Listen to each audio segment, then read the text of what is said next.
Добрый день, уважаемые абитуриенты, избравшие для поступления в магистратуру программу «Религия и духовная безопасность в истории общества и государства».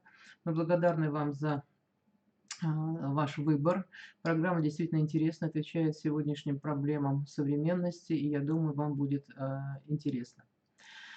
Значит, у нас с вами предстоит вступительный экзамен по истории России.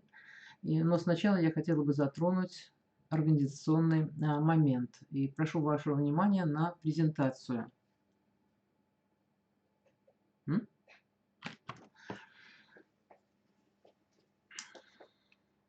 Ну, здесь мы с вами познакомились, идем дальше. Согласно расписанию проведения консультаций вступительных испытаний, наш с вами экзамен по истории России определен на 13 августа. А 12 августа состоится консультация. 13 августа с 10 часов до 20 часов в экзамене участвуют абитуриенты, подавшие на бюджетные места.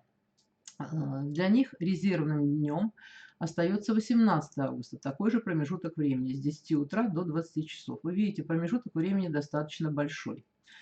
Для абитуриентов, поступающих на коммерческий набор по договору, даты экзамена определены 18 сентября с 10 до 20 и 24 как резервный день тоже с 10 до 20.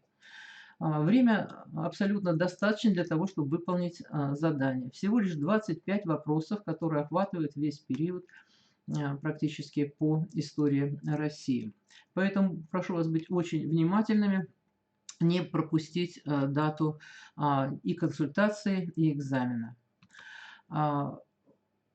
Очень важно, чтобы вы были ориентированы на все организационные моменты, которые содержатся в памятках в ваших личных кабинетах. Они тоже там присутствуют. Сдача экзамена предусматривает только одну попытку. И в течение часа на 25 вопросов вы должны будете ответить. Самое позднее время выхода на экзамен за 1,5 часа до окончания указанной крайней даты, то есть до 20 часов. Но мне кажется, что, безусловно, не нужно оттягивать это до второй половины дня. Голова всегда свежая в первую половину дня, и достаточно, в общем-то, здесь в течение часа в 10-11 часов ответить на поставленные вопросы. Обратите внимание, пожалуйста, еще до 12 числа и, естественно, до экзамена на свою почту в ваших личных кабинетах. Если там отсутствует она, просмотрите папочку «Спам».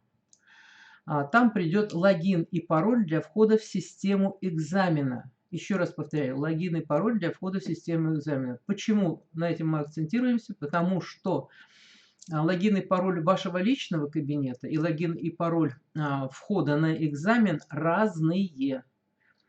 Не перепутайте. Рассылка осуществляется с электронной почты. На слайде сейчас значит, есть адрес. Если вам что-то не пришло, вы можете написать и восполнить эту информацию. Теперь относительно содержания. Как я уже сказала, 25 вопросов, они охватывают большой достаточно исторический период от создания древнерусского государства до современных событий, и поэтому они, конечно, сориентированы на такие реперные вопросы, личности, события, то есть на важнейшие исторические факты в этот период. Для нас важно понять вашу способность ориентироваться во времени, в исторических событиях, процессах, фактах, для того, чтобы, в общем-то, уже наслаивать материал дисциплин магистратуры на эту основу. Поэтому для нас важно увидеть, насколько вы, в общем-то, в этом отношении подготовлены. Как вы видите, из примерных заданий они достаточно просты. Они не требуют ни нескольких ответов, ни сопоставления. Практически они предусматривают выбор правильного одного ответа. Здесь есть вопросы как по персоналиям, так и по событиям в различные исторические периоды, различные мероприятия. Вот. исторического характера, а, гражданской истории развития России в этот период. Поэтому я думаю, что вы, в общем-то, здесь ориентируетесь. Вопросы, на наш взгляд, не такие сложные. У вас будет возможность, если у вас возникнут вопросы, задать их 12 августа на данную электронную почту gto1104@mail.ru. Ну, желательно, конечно, лучше в первой половине дня, чтобы не растягивать консультацию или ответы на вопросы до вечера, поскольку 13 у вас уже предстоит экзамен.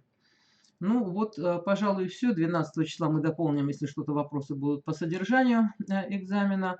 Но еще раз убедительно прошу, будьте внимательны к информации, которая поступает в ваши личные кабинеты, для того, чтобы что-то не пропустить и сделать все вовремя. Спасибо за внимание.